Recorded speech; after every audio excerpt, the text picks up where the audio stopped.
وبركاته. إن الحمد لله نحمده ونستعينه ونستغفره ونعوذ بالله من شرور أنفسنا ومن سيئات أعمالنا. من يهده الله فلا مضل له ومن يضلل فلا هادي له. أشهد أن لا إله إلا الله وحده لا شريك له وأشهد أن محمدا عبده ورسوله وبعد. Kita sampai asyukuru dan alhamdu. Dua-duanya baik, mulia, disukai oleh Allah, tapi ada sedikit perbedaan antara alhamdu dengan asyukru. Antara syukur dengan pujian. Beliau mengatakan, walhamdu a'ammu minasyukri. Memuji Allah itu lebih umum daripada syukur. Berarti lebih luas, lebih besar. Kenapa? Li'anna syukra yakunu 'alal af'al faqat. Karena bersyukur itu hanya di perbuatan. Dengan cara bersedekah, dengan cara taat, gitu ya. Wa ammal hamdu fayakunu ala awsa'i min dzalik.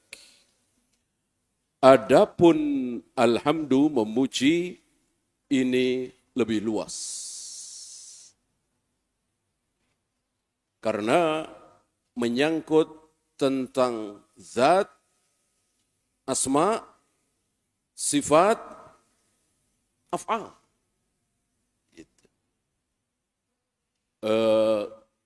Kita bersyukur tentu karena karunia Allah, rezeki dari Allah. Kita ditakdirkan oleh Allah dengan takdir yang baik. Kita ditakdirkan oleh Allah lahir di Jakarta ini, di Indonesia ini. Coba antum bayangkan seandainya antum ditakdirkan oleh Allah lahir di Rusia misalnya. Lahir di Jerman misalnya. Kan sama-sama nilai kemungkinannya sama. Seandainya kita ditakdirkan oleh Allah lahir di Jerman, lahir di Tokyo, lahir di Rusia, mungkinkah kita mengenal Allah, mengenal Rasulullah, mengenal Al-Quran, bisa taat kepada Allah? Sulit. Karena mayoritas di sana kafir. Alhamdulillah, kita dilahirkan di Indonesia ini oleh ayah ibu yang muslim. Dididik secara Islam. Akhirnya kita mengenal Allah, mengenal Rasulullah, diajari oleh ayah kita, ibu kita, walaupun mungkin tercampur beberapa bid'ah, akhirnya kita ngaji, faham sunnah. Tentu ini nikmat. Daripada kita lahir di negeri kafir, Allah itu siapa? Enggak tahu. Rasulullah itu siapa? Enggak tahu. Al-Quran itu apa? Enggak tahu. Innalillah. Maka bersyukurlah kita sebagai apa istilah orang awam? Islam keturunan. Ya kan? Mayoritas kita kan Islam keturunan. Mayoritas kita bukan mu'alaf kan? Orang kafir, baca-baca tentang Islam, lalu tertarik, lalu masuk Islam? Tidak kan? Mayoritas kita dari lahir 7 hari sudah diakekai. Ya. Kemudian hampir setiap saat dari kita bayi mendengarkan suara azan. Ya. Lalu ketika kita TK, SD kelas 1, ikut-ikutan ayah kita ke masjid. Ikut-ikutan kakak kita, abang kita ke masjid. Lalu dimasukkan ke TK Islam, ke SD Islam, atau SD umum, tapi sorenya disuruh ngaji. Itu yang kita alami.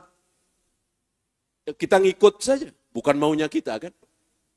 Dengan perantara itu, asbab itu, lantaran itu, akhirnya sekarang kita kenal Allah dan Rasulnya, kenal Al-Quran, tahu mana yang halal, mana yang haram, tahu mana yang hak dan yang batil.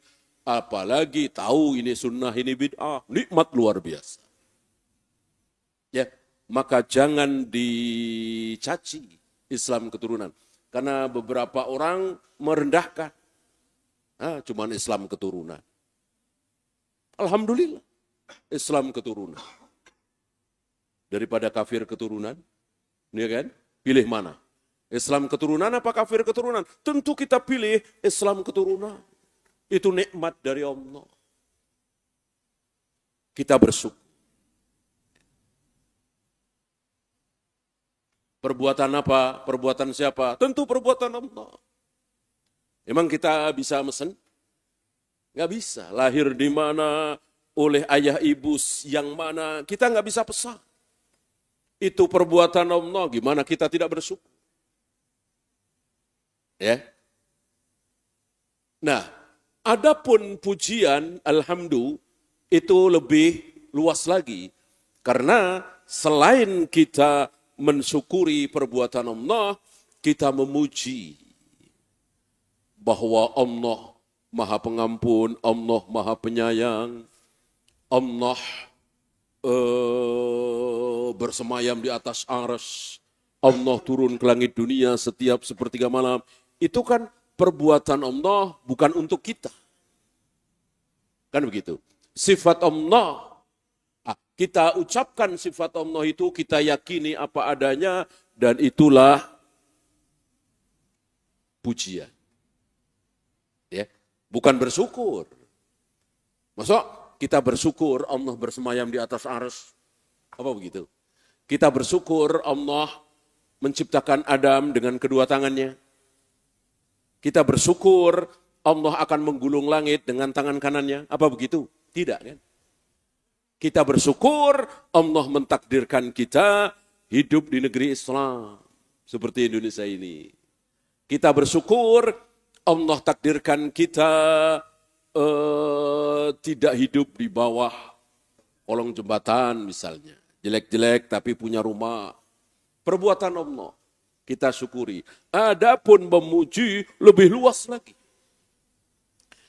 Ketika kita meyakini semua sifat-sifat Allah yang ada di Al-Quran dan Sunnah, otomatis kita memuji.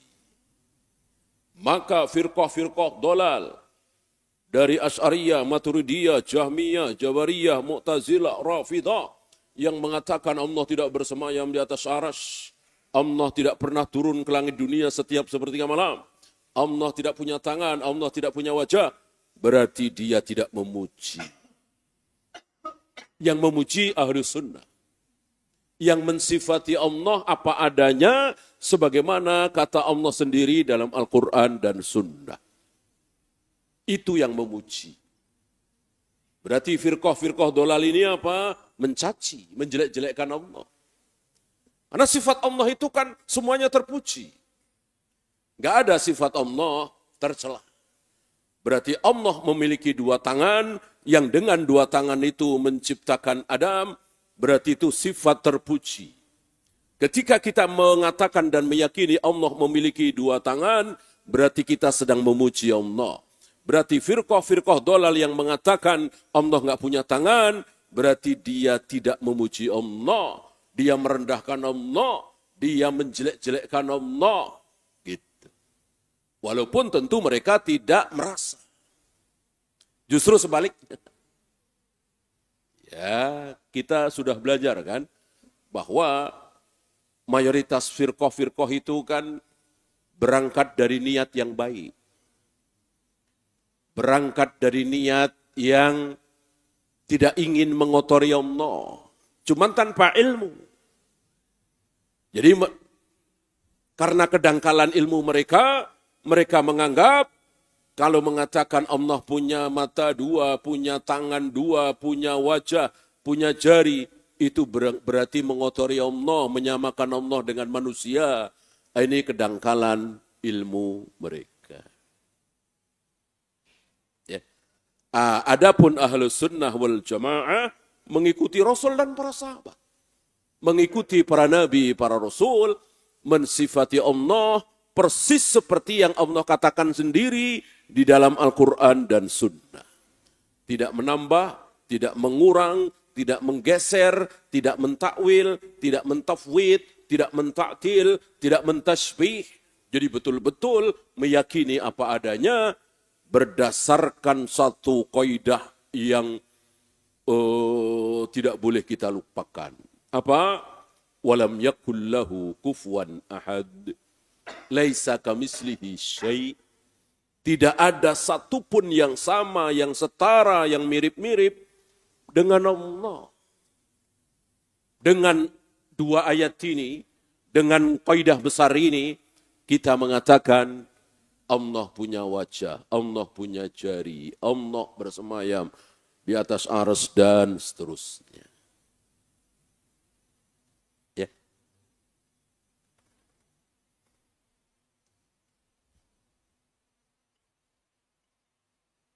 Jadi sekali lagi, ketika antum mengatakan Allah punya jari, punya tangan, cemburu, tertawa, tidak bosan, dan seterusnya, sifat-sifat itu ada di Al-Quran dan Sunnah, berarti antum sedang memuji Allah.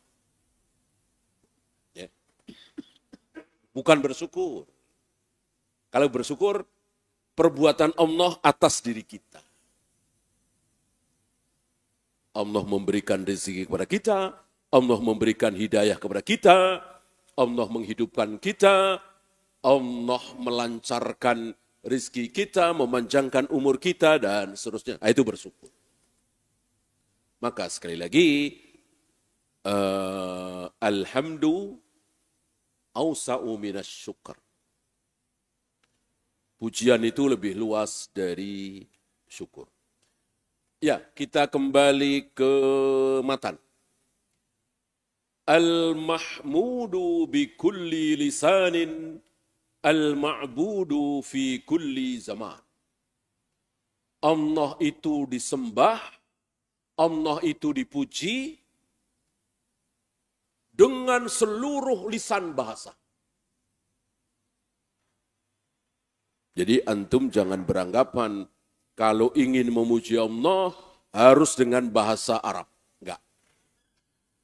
Enggak. Bisa dengan bahasa Arab, bahasa Indonesia, bahasa Jawa, bahasa Sunda, bahasa Inggris, bahasa apapun. Al-mahmudu bi kulli lisan. Ya. Allah itu bisa dipuji dengan seluruh bahasa yang ada di muka bumi. Sepertinya kita tidak bisa menghitung jumlah bahasa di muka bumi ini. Ya. Bukan ratusan lagi, saya kira ribuan. Ya, nggak usah jauh-jauh, Indonesia saja. Di Indonesia cuma ada satu bahasa, yaitu Indonesia? Enggak. Ada Jawa, ada Sunda, ada Lampung, ada Medan, ada Aceh, ada Batak. Bahkan di beberapa daerah, misalnya bahasa Jawa, masih dibagi-bagi lagi. Dan semuanya adalah ciptaan Allah, kehendak Allah. Dengan bahasa apapun, kita bisa memuji Allah.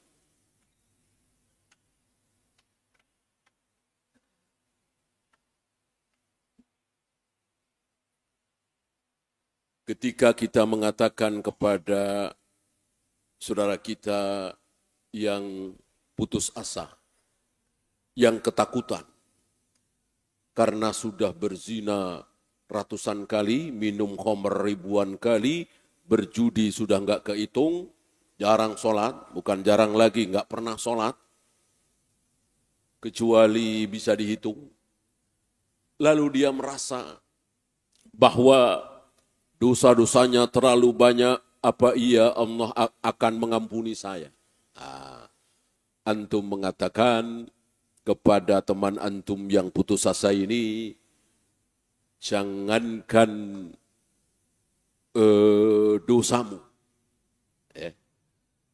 yang gak ada apa-apanya dibandingkan dengan sohibul bitokoh, yang dosanya itu 99 gulung, satu gulungnya ketika dihamparkan itu sejauh mata memandang. Itu 99. Isinya dosa semua. Kayak apa itu? Diampuni oleh Allah. Nah, antum mengucapkan kalimat ini kepada teman antum supaya dia tidak berputus asa, supaya dia punya harapan bahwa Allah akan mengampuni dia. Antum sedang memuji Allah dengan bahasa antum. Mungkin bahasa Indonesia, mungkin bahasa Sunda. Allah terpuji, Allah bisa dipuji dengan seluruh bahasa. Al-ma'budu fi kulli zaman. Dan Allah disembah di setiap waktu, di sepanjang zaman. Hanya ini perlu digarisbawahi. Apakah di sepanjang zaman dari mulai diciptakannya langit dan bumi sampai hari kiamat, Allah selalu ada yang menyembah? Jawabnya, iya. Kecuali manusia dan jin. Malaikat misalnya, kalau hewan dan seluruh makhluk Allah semuanya kan taat. Adakah batu yang tidak taat kepada Allah? Enggak ada. Adakah air yang tidak taat kepada Allah? Enggak ada. Adakah api yang tidak taat kepada Allah? Enggak ada. Semua makhluk Allah kecuali manusia dan jin semuanya taat.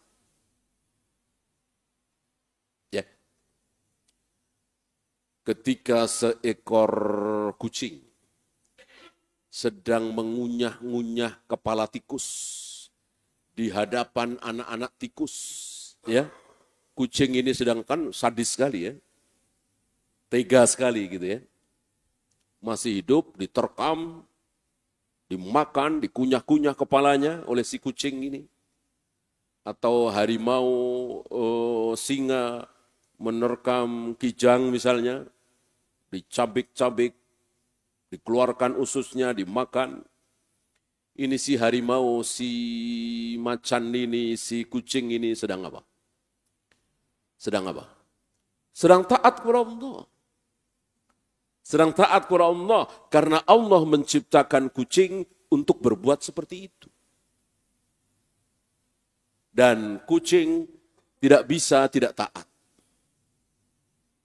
Harus.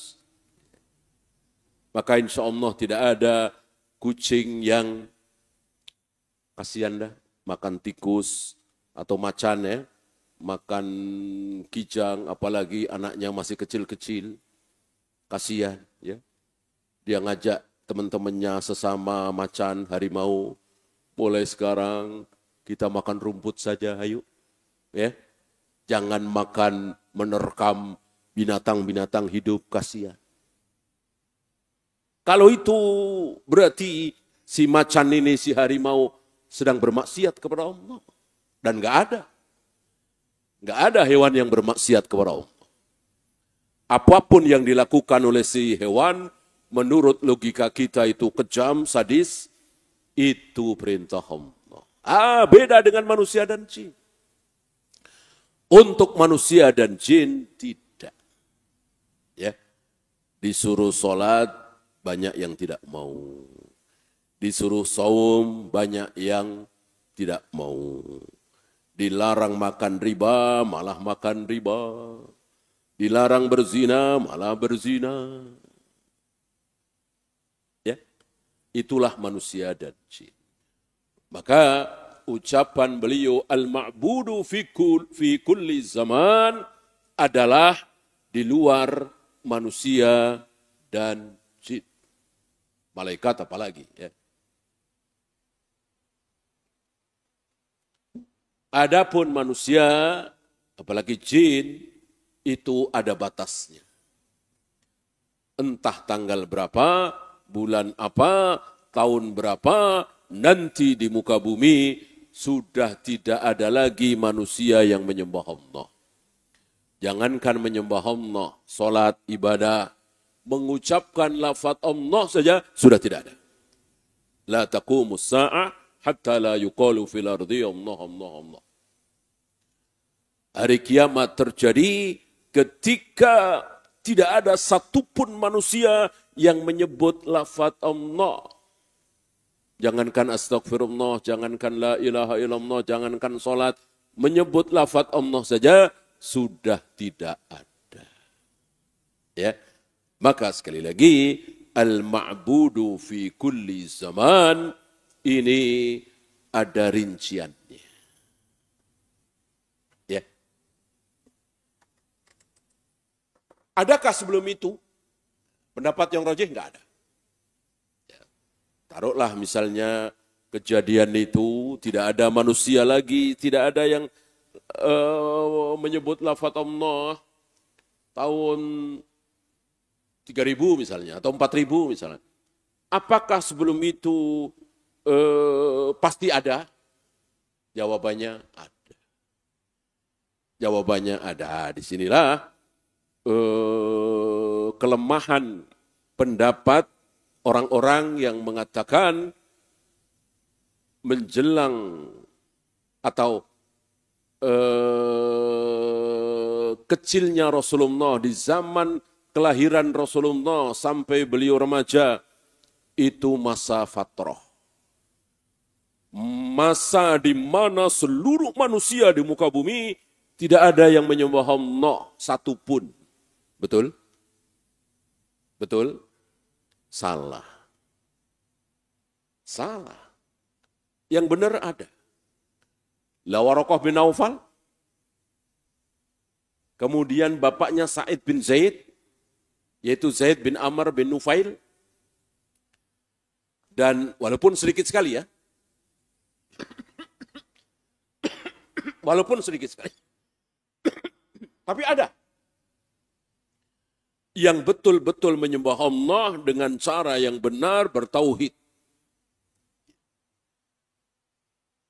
Sebab kalau betul pendapat tadi, berarti sebelum kejadian nanti di akhir zaman menjelang hari kiamat, berarti pernah kejadian. Di mana tidak ada satupun orang muslim, orang beriman di muka bumi.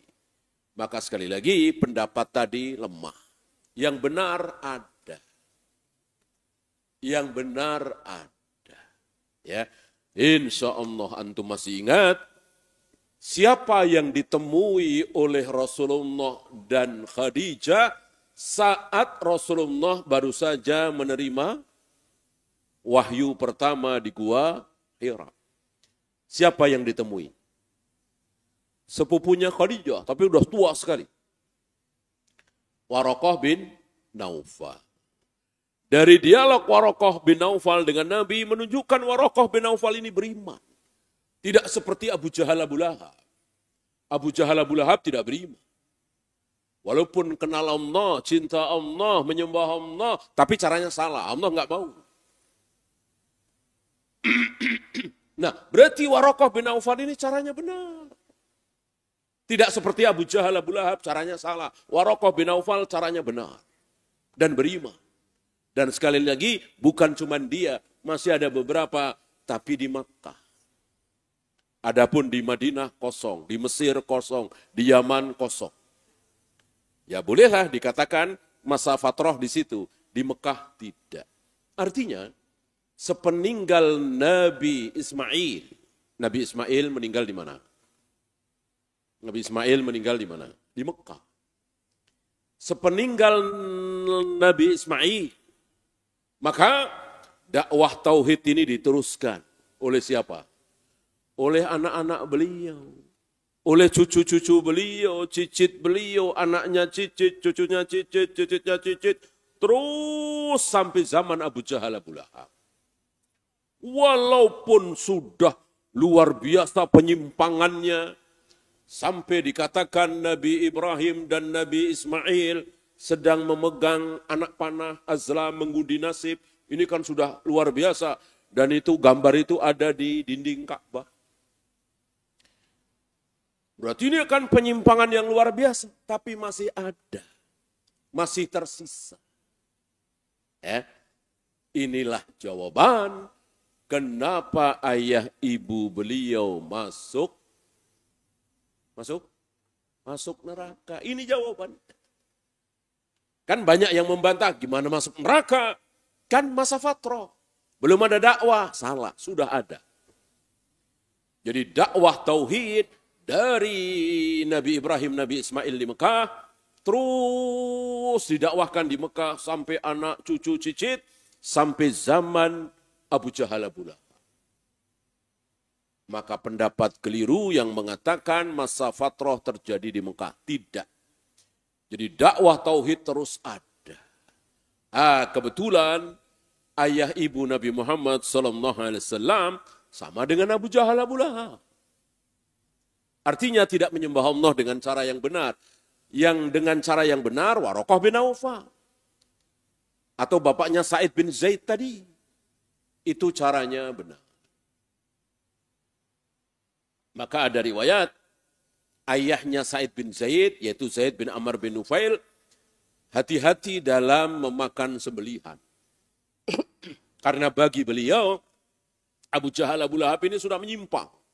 Mayoritas penduduk Mekah sudah menyimpang. Maka sembelihannya tidak sah. Sudah musyrik kan? Dan bukan ahlul kitab. Abu Jahal Abu Lahab kan bukan ahlul kitab. Ahlul kitab tidak ada di Mekah. Di Mekah tidak ada ahlul kitab. Ahlul kitab adanya di Madinah. 3 suku Yahudi itu. Yahudi ahlul kitab kan? Yahudi dan Nasrani ahlul kitab. Abu Jahal Abu Lahab, kafir Quraisy, bukan ahlul kitab.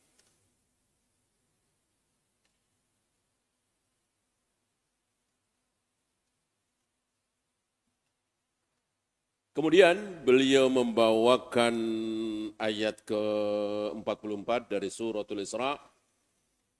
Wa im min syai'in illa yusabbihu bihamdihi.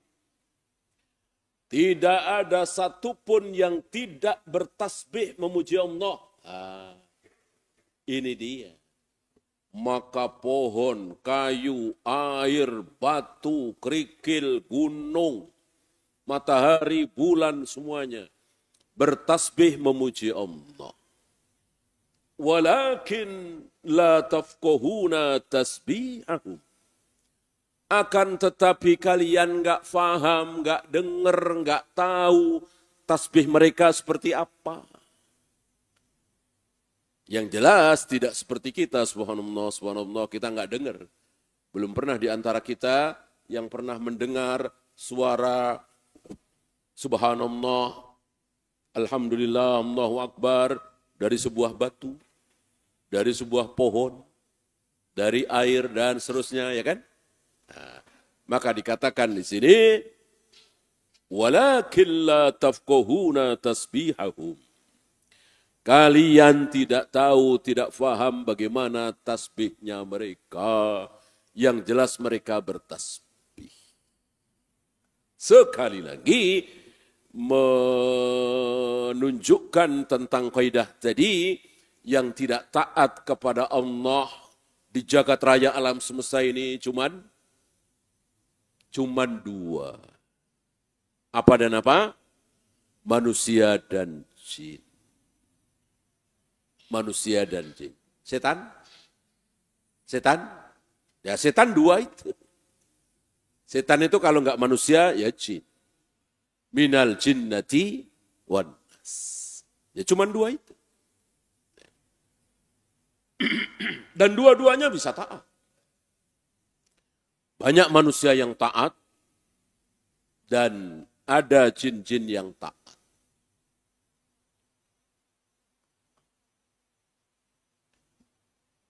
Rasulullah diutus untuk manusia saja, apa berikut jin? Manusia saja, apa berikut jin? Iya, berikut jin. Ya. Tetapi tidak ada waktu khusus, tidak ada tempat khusus untuk jin. Artinya, ketika Rasulullah menyampaikan hadis, mengatakan kepada para sahabat, ini halal, ini haram, ini hak, ini batin. Otomatis sekalian jin. Kenapa? Kenapa? Kenapa sekalian? Kenapa nggak ada tempat khusus, waktu khusus? Kan nggak ada riwayat. Nabi pergi ke tempat khusus atau Nabi melarang para sahabat mendatangi Nabi di waktu-waktu tertentu. Karena Nabi sedang berdakwah kepada jin. Nggak ada kan? Berarti otomatis. Ketika Nabi berdakwah kepada manusia, para sahabat, sekalian kepada jin. Kenapa? Kenapa? Karena jin dan manusia sama-sama di situ. Ya. Jadi kalau ada pertanyaan, manusia dan jin, kita dan jin, beda alam, apa satu alam? Satu alam, apa beda alam? Satu. Sama-sama di muka bumi ini. Ya, kalau di kita ya sama-sama di Jakarta, sama-sama di Cempaka Putih. Cempaka Putih ada jin? Ya banyak. Ya, sekalian. Jin yang mau ya duduk. Gitu ya. Yang ikut sholat berjamaah, ya sekalian. Itu tafsiran beberapa ulama dari ucapan Nabi lurus rapat. Ketika sholat berjamaah, jadi betul-betul jangan ada celah.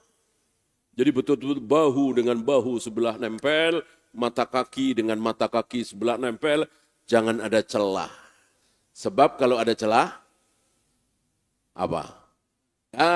Jin yang ikut berjamaah dari sela-sela itu, nggak boleh. Dia harus belakang. Ya kan? Disebut oleh Nabi syaitan. Karena nggak boleh. Jin ikut sholat berjamaah, ya di belakang.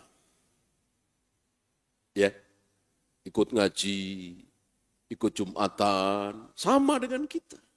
Bedanya? Huwa wa qabiluhu yarawnakum min haitsu la tarawnahu. Mereka melihat kalian, wahai manusia, manusia tidak melihat kalian, itu bedanya. Adapun tempat sama. Ya. Maka kadang rebutan dan nggak boleh ya. Yang harus ngalah siapa? Ketika tempat itu mau kita tempati dan ternyata sudah ada jin di situ sudah cukup lama. Ya, kita yang ngalah atau jinnya yang harus ngalah? Jin, kita nggak boleh ngalah. Jinnya yang harus ngalah. Banyak jin-jin itu yang bandel istilah kita ya. Dan tentu ini dosa. Karena mereka tidak berhak. Jin-jin muslim, jin-jin yang beriman, jin-jin yang taat, jin-jin yang baik, ketika mereka menempati satu tempat, kemudian manusia mau menempati tempat itu, mereka harus pergi, harus pindah. Walaupun mereka sudah bertahun-tahun di situ. Ya. Walaupun mereka mungkin di alam mereka sudah bikin surat ya. Istilah kita sertifikat misalnya, kalau mereka ada ya tetap nggak bisa. Itu punya kita, itu punya manusia, jin nggak berhak. Banyak dari kita yang salah faham, keliru, malah ngalah, nggak boleh. Ya. Jin yang harus mengalah.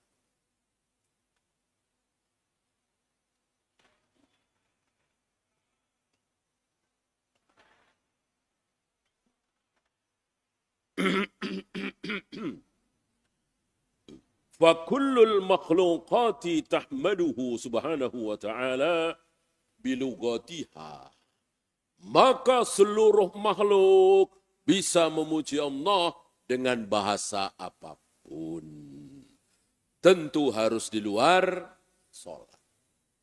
Adapun di dalam sholat tidak boleh pakai bahasa kecuali bahasa Al-Quran. Apa bahasa Al-Quran?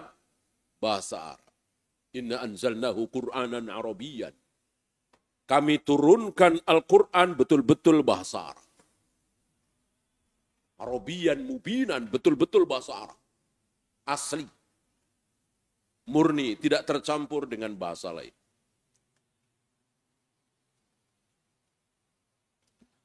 Maka nasihat para ulama, Syekh Utsaimin misalnya, jika kalian terpaksa harus menggunakan bahasa ajam, bahasa non-Arab, bahasa Indonesia misalnya, bahasa Inggris misalnya, dalam sholat, misalnya berdoa ketika sujud, jangan dengan lafaz, jangan dengan gerakan bibir, gerakan lidah. Cukup dalam hati. Ya. Kecuali doa itu bahasa Arab, Rabbana atina fid dunya hasanah misalnya, Rabbana la tuzigh qulubana misalnya, Rabbik firli wali walidayya misalnya, dan ini boleh walaupun itu ada di ayat Al-Qur'an. Walaupun ada larangan jangan membaca ayat Al-Qur'an ketika ruku' dan sujud. Ketika sujud haram bagi kita membaca Al-Quran. Apa? Tilawah. Seperti kita mentilawah setelah Al-Fatihah. Ghairil maghdubi alaihim waladhdallin amin. Kita mentilawah ayat-ayat Al-Quran. Itu tidak boleh ketika sujud. Tapi mengambil doa yang ada di Al-Quran, Rabbana atina misalnya, boleh apa tidak? Boleh. Itu kan bukan tilawah. Bukan qiraah, ya, sekedar menukil. Adapun bahasa yang bukan bahasa Arab, ucapkan dalam hati saja.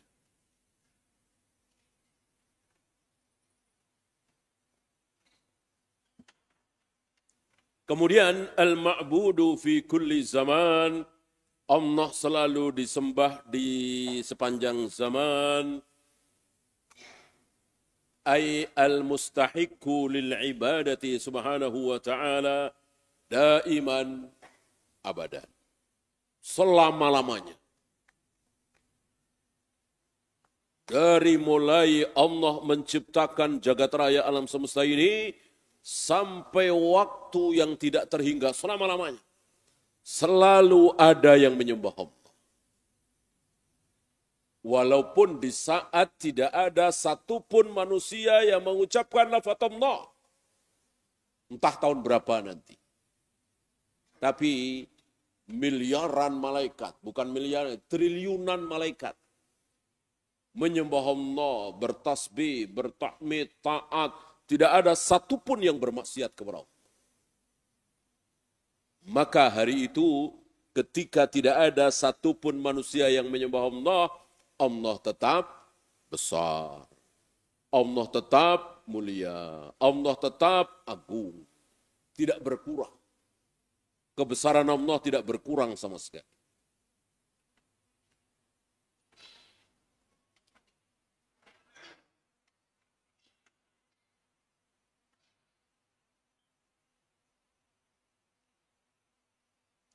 Wa kadzalika fi kulli makan. Menarik nih.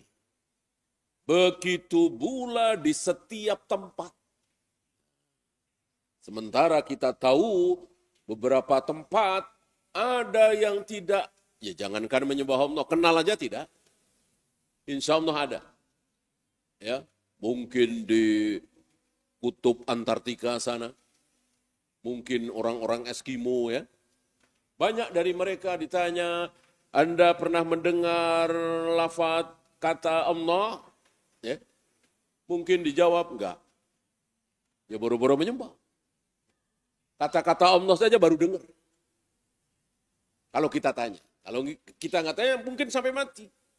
Dari dia lahir sampai mati belum pernah dengar lafaz Allah. Gimana menyembah? Ya. Dan Syekh Albani membahas bagaimana pertanggungjawaban orang ini nanti di akhirat. Ketika ada orang dari lahir sampai mati belum pernah mendengar lafaz Allah, Al-Quran itu apa, Islam, Rasulullah, belum pernah dengar. Ya. Tentu dia hidup dalam keadaan kafir, mati dalam keadaan kafir, bahkan mati dalam keadaan junub, ya kan? Seumur hidup belum pernah mandi junub. Apakah orang seperti ini langsung masuk neraka? Jawabnya tidak. Jawabnya tidak. Langsung masuk surga? Tidak juga. Tapi diuji lagi. Nanti di akhirat akan ada ujian. Kalau sekarang kita ini kan sedang diuji. Ini halal, ini haram. Silahkan. Mau ambil yang halal apa yang haram. Kita sudah diuji kan. Nah, banyak dari kita yang lulus, ada di antara kita yang tidak lulus. Artinya kita sudah tahu ini halal, ini haram. Allah, Rasulullah, Al-Quran, Islam, kita sudah tahu. Nah, ini ada yang belum tahu. Bagaimana nasibnya? Ya, sekali lagi, orang ini akan diuji lagi. Ya, silakan azan dulu. Wassalamualaikum ala Muhammadin sallallahu alaihi.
Alhamdulillah, salatu wassalamu ala rasulillah, la hawla wa la quwwata illa billah. Ada pertanyaan? Kita boleh memuji Allah dengan bahasa apapun, bagaimana dengan berzikir? Zikir ini mahdoh. Berzikir kan mahdoh ya. Jangankan bahasa kita, Arab tapi kita rubah. Bolehkah? Enggak boleh. Ambil contoh misalnya Alhamdulillah, Alhamdulillah, Alhamdulillah. Kita ganti As-sana'u lillah, As-sana'u lillah. Kan sama aja itu, atau mirip lah ya. Jangan. Karena ini ibadah mahdah, tidak boleh kita ganti. Kalau yang dimaksud, zikir itu seperti, kan arti zikir kan luas. Bahkan kita semua ini dari habis maghrib sampai sekarang, kita sedang apa? Sedang berzikir. Karena yang dalilnya para malaikat mengepakkan sayap, mengelilingi majelis ilmu, majelis zikir disebutnya. Terus setelah itu dia melapor kepada Allah, terjadi dialog antara Allah dengan para malaikat itu. Ya, disebut berzikir. Walaupun antum diam, antum sedang berzikir. Tapi kalau yang ditanyakan ini zikir adalah seperti subhanallah, subhanallah, alhamdulillah, alhamdulillah, ya tentu nggak boleh diganti. Jangankan dengan bahasa Indonesia, bahasa Inggris, bahasa apapun, bahasa Arab, tapi kita ganti yang dari Nabi maksudnya sama. Tidak boleh. Karena ibadah mahdah tidak boleh beda dari Nabi. Lebih dari Nabi, tidak boleh. Nabi pernah mengatakan waktu di Mekah, barang siapa masuk Masjidil Haram dijamin aman. Siapa yang masuk rumah Abu Sufyan dijamin aman. Pertanyaannya, ini terjadi dalam peristiwa apa? Ada yang tahu peristiwa apa? Futuh Mekah. Tahun 8 Hijrah. Ketika Rasul dan para sahabat berhasil menguasai Mekah. Sementara 8 tahun yang lalu, Rasul dan para sahabat terusir dari Mekah. 8 tahun kemudian, Rasul dan para sahabat menguasai Mekah. Futuh Mekah. Di saat itulah Nabi ini siasah syariah, ya. Nabi dari awal sudah berusaha gimana caranya supaya orang satu ini masuk Islam. Siapa? Abu Sufyan. Banyak yang dilakukan oleh Nabi, misalnya menikahi anaknya Abu Sufyan yang sudah janda, yang sudah berumur, ya. Masuk Islam tentu dinikahi oleh Nabi untuk melembutkan hati Abu Sufyan. Dan Abu Sufyan memang ya antum kalau baca surah insyaallah tahu ya sifat Abu Sufyan ya. Abu Sufyan mendengar putrinya yang sudah berumur lumayan tua, janda, yaitu siapa? Ummu Habibah dinikahi oleh Rasulullah SAW, orang besar. Abu Sufyan mengatakan dengan bangganya, memang tidak ada yang pantas menikahi putriku kecuali Muhammad. Bangga. Orang besar. Ketika Mekah sudah ditaklukkan oleh beliau, sudah dikuasai oleh beliau, beliau mengucapkan kalimat ini. Barang siapa yang masuk Masjidil Haram aman. Karena kalau Nabi mau bunuh, selesai. Bunuh semua ini orang-orang, selesai. Jadi betul-betul Abu Sufyan kafir Quraisy waktu itu apa istilah kita ya di ujung tanduk lah. Nasibnya terserah mulut Nabi. Kata Nabi, bunuh, selesai. Bantai, selesai. Justru Nabi menyamakan rumah Abu Sufyan dengan Masjidil Haram. Kayak apa itu bangganya Abu Sufyan. Barang siapa masuk Masjidil Haram, aman. Barang siapa masuk rumah Abu Sufyan, aman. Rupanya siasah syariah Nabi berhasil. Enggak lama dari itu, Abu Sufyan masuk Islam. Ada kalimat terpaksa. Kalimat dari dia sendiri. Ya. Dan enggak masalah. Orang masuk Islam diawali oleh terpaksa karena malu, nggak ada pilihan lain. Ya. Udah terlilit utang, Kalau nggak bayar ya di penjara atau masuk Islam. Ya udahlah masuk Islam, nggak apa-apa. Setelah masuk Islam baru ya dengar ceramah, dengar khutbah, ngaji. Ya kalau udah masuk Islam kan kita tarik-tarik. Udah masuk Islam, udah baca syahadat kok. Kita tarik ke masjid, Jumatan. Dia mendengar nasihat, mendengar tentang Islam. Akhirnya iman itu merasuk. Dan itu bukan satu dua. Antum tahu bagaimana Hamzah masuk Islam. Langsung yakin beriman, kemudian baru baca syahadat? Tidak. Hamzah masuk Islam karena baca syahadat, karena emosi. Emosi dengan Abu Jahal, Abu Lahab. Ingin bikin kesel Abu Jahal, Abu Lahab.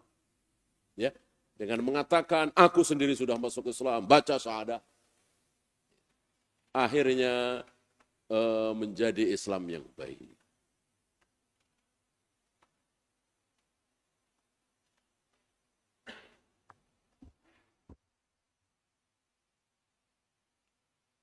Hukum memakan daging hewan hasil buruan ahlul kitab. Kalau dia melakukan sebagaimana yang dilakukan oleh seorang muslim, ya halal. Artinya begini, ada orang muslim, bukan ahlul kitab nih, muslim, berburu. Tapi misalnya berburu dengan anjing, ya. Tapi tidak dengan cara Nabi. Kan Nabi menyuruh ketika melepas anjing dibacakan Bismillah. Ini tidak, ya. Maka jangan, ya.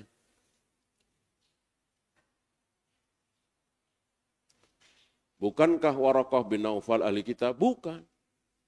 Dia bukan Yahudi, bukan Nasrani. Ya. Dia memang ya di Mekah dan dari Nabi Ismail. Nah, ini banyak yang salah. Dikiranya Waraqah bin Naufal itu dapat menyembah Allah yang benar itu dari Injil. Enggak. Dari dakwah anak cucu Nabi Ismail di Mekah. Yang turun-temurun dari mulut ke mulut. Gitu. Maka tidak benar kalau Waraqah bin Naufal ini ahli kitab kan cuma Yahudi dan Nasrani. Ya. Nah, ini semakin menguatkan hujah para ulama bahwa Mekah tidak ada masa fatrah. Masa fatrah di luar Mekah. Madinah, Mesir, Yaman, Irak. Ya.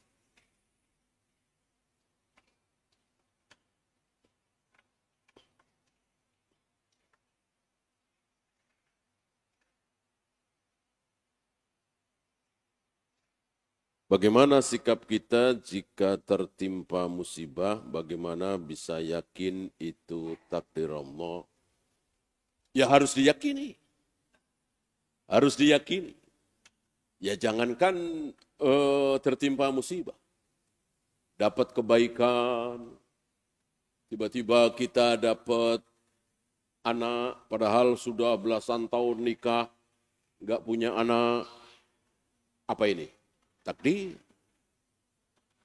Kemudian anak kita tiba-tiba meninggal, kecelakaan, apa ini?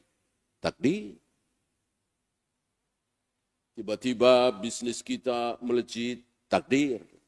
Tiba-tiba bisnis kita bangkrut, takdir. Semuanya takdir. Maka takdir ada berapa? Ada dua. Khairihi wa syarrihi. Takdir baik dan takdir buruk. Tiba-tiba kepleset, ya buruk. Tiba-tiba dapat hadiah halal, ya baik. Adakah yang menimpa kita, bukan yang menimpa kita lagi ya, perbuatan kita. Apa sholat, apa saum, apa berkelahi, apa membunuh. Takdir bukan? Adakah yang tidak takdir? Enggak ada. Semuanya takdir. Ya. Dari kita lahir sampai kita mati, itu kita sedang, setiap hari kita sedang sedang membuka lembaran-lembaran takdir. Ya. Antum ingat-ingat saja dari bangun tidur tadi sampai hari ini. Antum berbuat apa saja, itulah yang dicatat oleh Allah di Lauh Mahfuz. Dari pagi tadi, kemudian siang, berjamaah, telat 1 rakaat, ya, semuanya takdir. Wallahu a'lam. Ya, itu saja. Subhanakallahumma bihamdika asyhadu an la ilaha illa anta astaghfiruka wa atubu ilaik. Assalamualaikum warahmatullahi wabarakatuh. Allahu Akbar.